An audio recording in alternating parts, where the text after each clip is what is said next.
साथियों, जय गो माता जय गोपाल। मैं कान सिंह निर्माण, जोर की ढाणी, गोधाम कटराधर सीकर, राजस्थान। आप देख रहे हैं ये हमारा हरा चारा जो है वो गाय और घोड़ियों के लिए, जिसको हमारे राजस्थान में भी स्पेशल शेखावाट एरिया में इसको रिजका कहा जाता है। इस रिजके में हमने मूली डाल दी। हमने सोचा था कि अच्छी मार्केटिंग होगी, अच्छे भाव मिलेंगे तो हम इसको सेल आउट कर देंगे, बेच देंगे। मूली के ऑर्गेनिक कि हमारे लोकल में कोई समझते नहीं है और बाहर भेजने की कोई व्यवस्था नहीं थी, तो हमने तय किया कि बाजार की मंडी में तो नहीं लेके जाएंगे। पहले से मेरा ये मानना है कि मैं कभी मंडी में कोई सामान बेचने जाता ही नहीं। तो हमने तय किया कि हमारे जो 12-13 घोड़े हैं उनको ये मूली खिलाएंगे। तो 8-10 मूली एवरेज एक घोड़े के लिए हमने इनको उपाड़ के, इनको उखाड़ के और खिलाना शुरू किया।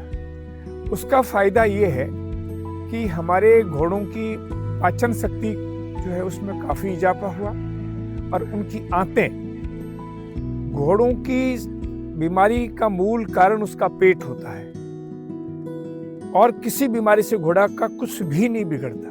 सिर्फ घोड़े की जो सबसे बड़ा जो दंड होता है या मृत्यु का कारण होता है या घोड़े की परेशानी का सबसे बड़ा जो कारण होता है वो उसका पेट होता है।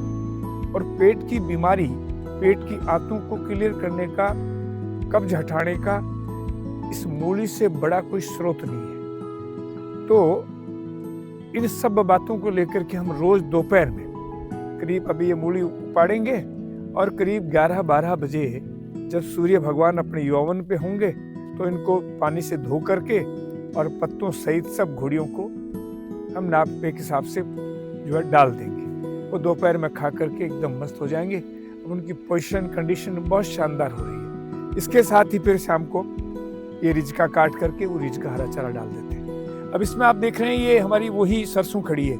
ये सरसों पूरी जो है हमारी गौ माताओं के लिए है। अब रात को कुछ 10-12 बाहर से घूमने वाली गायें आई और चर के गई है। हमने उनके कोई कुत्ते नहीं लगाए, हमारे पास वो खतरनाक वाले कुत्ते भी हैं, लेकिन हमने उनके पीछे कुछ नहीं छोड़ा, आराम से उनको घेर के और फिर हमने वापस उनके स्थान पे पहुंचा दिया। ये चर ली, खा लिया इन्होंने, जो इनकी मर्जी थी वो चर ली। तो मेरा सभी किसान भाइयों से प्रार्थना है कि कभी कभार देसी गाय आपके खेत में चर जाती है तो उनको मारने डोलने की क्रिया नहीं करें। उनको गाय खाती नहीं है, चरती है। चर गई तो ये एक छोटा सा, मतलब अब जब खा ही लिया, चर ही लिया, गाय आ ही गई, तो फिर उसके बाद में उनको प्रताड़न करना हमारा भारतीय सनातन संस्कृति नहीं कहती है। इसलिए आप इसका भी ख्याल रखें। और ये पूरा हमने उधर कांसली बोई है, इधर रिजका बोया है, और ये सरसों और जोई जो है हमारी गायों के लिए है, और ये रिजका, ये कांसली और ये मूलियाँ ये घोड़ियों के लिए है। तो एक हमारी ये जनरल व्यवस्था है। इसमें आप देखिए हमारा ये समी का पेड़ भी है, इसको तुलछा के बराबर ही महत्व माना गया है। देशवासियों ने देखा होगा कि जो सांगरी की सब्जी बनती है, लोग कहते हैं कैर सांगरी, वो सांगरी इसी का फल है। और इसके पत्तों की दुनिया में सबसे ज्यादा खाद वाला पौष्टिक जो है, जमीन की सबसे बड़ी जो खाद है। तो ये सब पेड़ पौधे प्रकृति मिलकर के हमारे इसका निर्माण करते हैं और हमें आनंद देते हैं। इसलिए मैं आपसे निवेदन करूंगा कि आप अपने पशुओं को, जिस भी प्राणी के घर में कोई भी प्राणी पशु रखता है और यदि वो तकलीफ में है तो वो मालिक कभी भी जो है वो संपन्न नहीं हो सकता, सर्व गुण संपन्न नहीं हो सकता।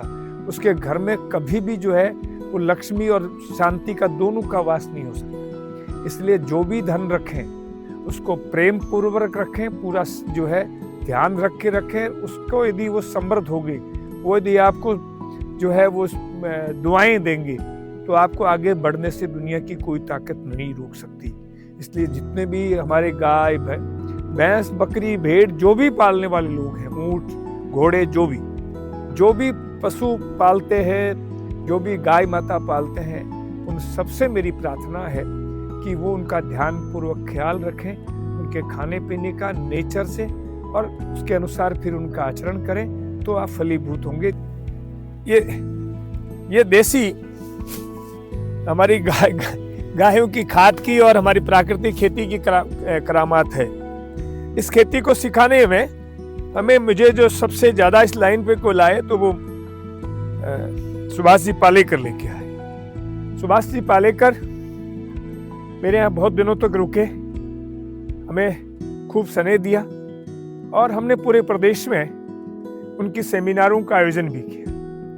और मैं आज भी मानता हूँ, हो सकता है मेरा उनसे कोई किसी विषय पे मतभेद होगा, लेकिन मनभेद मेरा आज भी उनसे नहीं है। आज भी मैं उनका आदर करता हूँ, सम्मान करता हूँ। और पालेकर साहब ने जो इस देश के किसानों में जो जागृति थी, गाय के प्रति जो विश्वास पैदा किया, मुझे पूरे देश में कोई दूसरा आदमी उनके समकक्ष नहीं नजर आता। तो मैं आज भी उनका तहे दिल से शुक्रिया अदा करता हूँ कि मेरी इस खेती के सिस्टम में मेरे अपने प्रयोग भी हैं, लेकिन मूल प्रयोग जो है वो निश्चित रूप से सुभाष जी पालेकर की जो खेती कृषि पद्धति है उसका इसमें समायोजन है और जिसका मुझे गर्व भी है। जय गौ माता, जय गौ।